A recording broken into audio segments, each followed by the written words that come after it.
Hai teman-teman YouTubeku, balik lagi nih sama Lala di channel Sound System Film. Gimana, masih pada jomblo? Lulu, kasihan. Hari ini Lala mau dongeng sebuah alur cerita dari film The Colony. Film ini menceritakan tentang sebuah kelompok manusia yang bertahan hidup di zaman salju. Penasaran toh? Oke, sebelum lanjut ke reviewnya, silahkan klik tombol subscribe terlebih dahulu. Kalau sudah, atur tempat duduk kalian dan jangan pada jotos-jotosan. Check it out!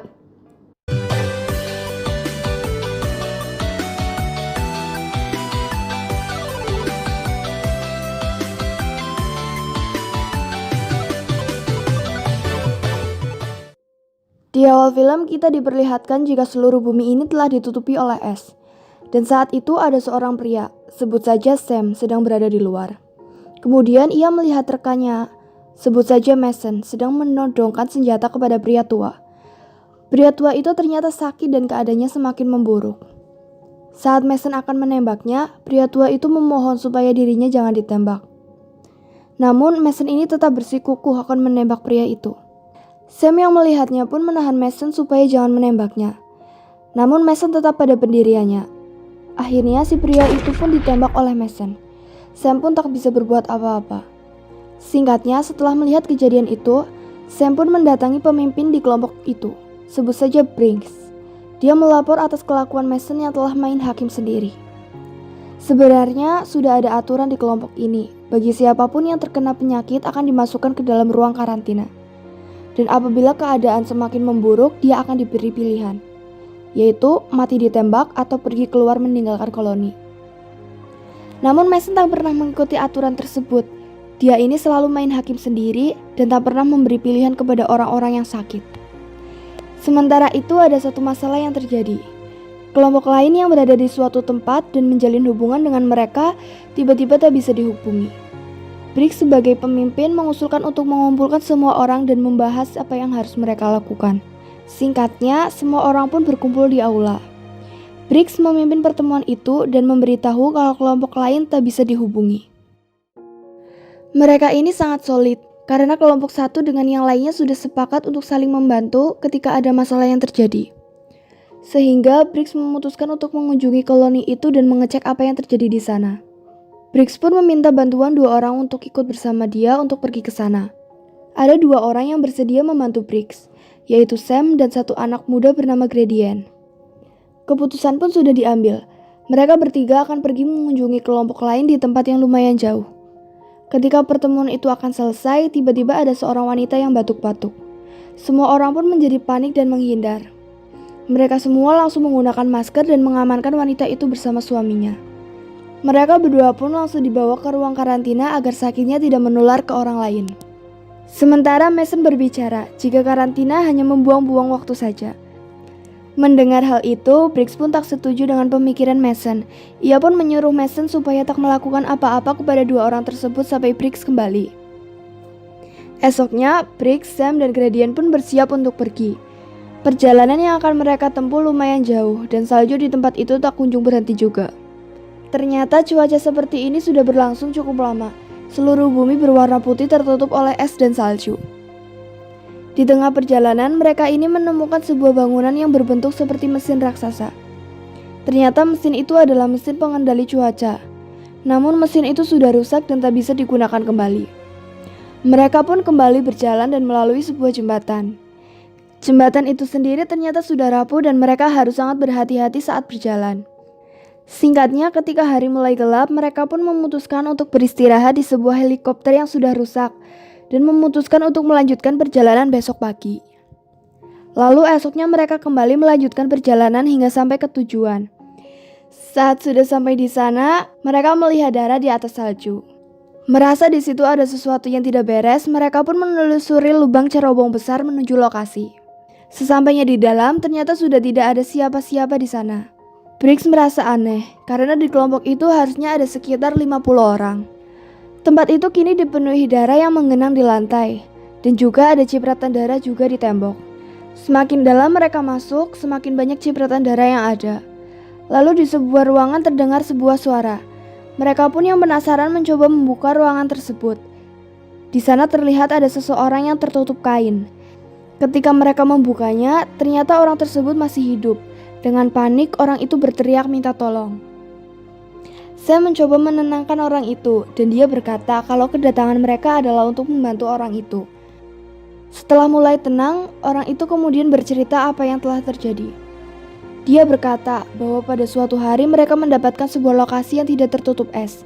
Di sana mereka menemukan adanya tempat tanpa salju yang tanahnya subur dan juga mesin pengendali cuaca yang masih bisa digunakan. Lokasi itu menjadi harapan bagi orang-orang agar dapat hidup normal kembali. Kemudian orang itu pun memberi lokasi tersebut kepada kelompok Sam. Lalu Sam dan kelompoknya meminta supaya orang itu ikut bersamanya. Tetapi orang itu menolak. Dia takut dengan apa yang ada di luar. Sam dan yang lainnya lalu memeriksa apa yang sebenarnya ditakutkan oleh orang itu. Saat sedang memeriksa, terdengar seseorang yang sedang memukul-mukul meja. Dengan mengendap-endap, mereka pun menuju ke asal suara. Lalu di situ mereka melihat pemandangan yang paling mengerikan yang pernah terjadi. Orang-orang dibantai dan dimutilasi, dan potongannya dibiarkan begitu saja. Ternyata suara yang mereka dengar tadi adalah suara seseorang yang sedang memotong-motong bagian tubuh manusia dengan sebuah pisau besar. Mereka pun hanya bisa terpaku melihat kejadian itu. Dan naasnya, pembantai itu ternyata mengetahui keberadaan Sam dan yang lainnya. Saat kejar-kejaran terjadi, tiba-tiba Gradient ini terpisah dari Sam. Di sana dia pun perlahan-lahan mencari jalan keluar. Tapi secara tiba-tiba Gradient ini diserang oleh dua orang anggota kelompok pembantai dari belakang. Gradient pun ditusuk berkali-kali hingga meninggal. Sekarang hanya tersisa Sam dan Brick yang masih berlari dari kejaran mereka. Mereka berdua menaiki tangga. Briggs di situ mencoba menghadang mereka dengan cara menjatuhkan tangga tersebut. Dengan begitu, kelompok pembantai pun tak bisa mengejar mereka. Namun, Briggs menyadari kalau upayanya hanya bisa menahan untuk sementara. Singkatnya, Sam dan Briggs berhasil keluar dari tempat itu dengan susah payah. Ketika mereka sudah berhasil keluar, Briggs menyalakan dinamit yang ia bawa dan melemparnya ke dalam cerobong. Dan ledakan pun terjadi. Cerobong itu pun runtuh. Reruntuhan itu akan membuat orang-orang tadi terperangkap di dalamnya. Akhirnya Sam dan Briggs pun berhasil lolos dari para pembantai tersebut dan langsung kembali menuju pulang. Ketika sudah setengah jalan, mereka memutuskan istirahat kembali di dalam heli. Di sana Sam bertanya kepada Briggs, apa yang sebenarnya terjadi pada orang-orang itu. Briggs menjelaskan kalau sepertinya mereka dulunya adalah orang-orang biasa seperti kita. Namun karena keadaan yang semakin memburuk dan makanan yang semakin habis, kelakuan mereka berubah menjadi liar. Yang lemah dimakan oleh yang kuat dan mereka pun berubah seperti para kanibal. Esoknya keadaan semakin memburuk. Ternyata para pembantai itu belum tewas dan di sana mereka berhasil mengikuti jejak Sam dan Briggs.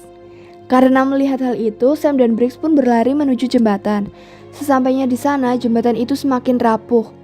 Briggs pun mempunyai sebuah ide. Dia menggunakan dinamit untuk merobohkan jembatan itu agar para pembantai tak bisa menyeberang. Singkatnya, Briggs pun menyalakan dinamit itu, tapi sialnya dinamit itu tiba-tiba sumbunya mati. Karena melihat hal itu, dia pun kembali ke sana untuk menyalakan dinamit tersebut. Sementara para pembantai sudah semakin dekat. Tapi Briggs tak putus asa. Dia terus mencoba untuk menyalakan dinamit itu. Ketika ia berhasil, para pembantai itu sudah sangat dekat dan mencoba menyerang Briggs. Dinamit yang sudah menyala masih ada pada tangan Briggs, dan sumbunya semakin pendek. Dan tiba-tiba dinamit itu meledak. Jembatan itu pun akhirnya roboh dan menjatuhkan orang-orang yang ada di atasnya. Karena hal itu, Briggs pun tak bisa selamat dari kejadian tersebut. Sekarang hanya tersisa Sam yang kembali melanjutkan perjalanan pulang ke markasnya. Dengan rasa lelah dan sakit, Sam terus berjalan. Sementara di markas, Mason kembali berbuat ulah. Dia sedang menodongkan senjatanya kepada sepasang suami istri yang sedang dikarantina. Tanpa belas kasihan, Mason menembak wanita itu. Dan di waktu yang sama, Sam berhasil kembali ke markas dengan sisa tenaga yang ada. Dia pingsan dan segera ditolong oleh yang lainnya. Ketika dirinya sadar, ia menceritakan apa yang terjadi. Semua orang percaya pada Sam, kecuali Mason. Dia berpikir kalau Sam hanya mengada-ada. Dan ketika Mason mengetahui kalau Briggs sudah tewas, dia mengangkat dirinya sendiri sebagai pemimpin kelompok. Singkatnya, Sam kemudian mengecek ke ruang komputer untuk menelusuri tempat yang telah diberitahukan oleh pria di kelompok lain. Lalu setelah sekian lama mencari, lokasi itu pun ditemukan. Dia pun kemudian memberitahu kepada yang lainnya. Namun di situ Mason menghalangi Sam. Dia tetap keras kepala dan menyuruh semua orang agar tetap tinggal di tempat itu dan jangan pergi. dan Sam pun dihalangi tidak boleh keluar. Ketika mereka saling berdebat, tiba-tiba terdengar suara-suara dari atas. Setelah diperiksa, ternyata para pembantai itu telah muncul. Mereka di sana mencoba memaksa masuk. Karena melihat hal itu, semua orang sudah bersiap untuk melawan. Singkatnya, para pembantai pun berhasil masuk dan kemudian menyerang orang-orang yang berada pada tempat itu. Karena sudah tak ada pilihan lain, semuanya pun melawan dengan sekuat tenaga. Karena merasa tak bisa menghadapi, Sam dan yang lainnya mencoba kabur melewati saluran pipa. Sementara Mason tetap mau menghadapi kelompok pembantai itu seorang diri. Ketika para pembantai muncul, Mason melihat sebuah tabung gas yang masih berfungsi. Dia kemudian menembak tabung gas itu dan seketika ledakan besar pun terjadi. Namun pemimpin pembantai berhasil mengikuti Sam dan yang lainnya lewat lubang pipa itu. Di situ Sam pun baku hantam dengannya. Dengan susah payah Sam terus mencoba melawannya. Di situ Sam mengambil sebuah linggis dan memukulkan linggis itu kepada pemimpin pembantai berkali-kali. Lalu dia pun tewas. Akhirnya Sam pun keluar dari pipa dengan selamat. Di situ terlihat hanya ada beberapa orang yang bisa selamat dari kejadian itu, dan markas mereka kini sudah hancur terbakar. Karena hal itu, mereka pun memutuskan untuk pergi dari tempat tersebut, dan film pun tamat.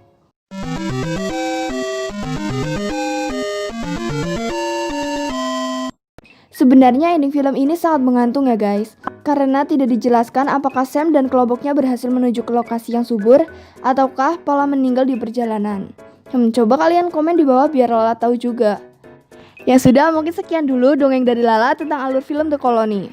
Jika kalian mau request, bisa kok tulis di komentar. Oh ya, jika banyak kata yang salah dan penjelasan yang salah, Lala minta maaf. See you!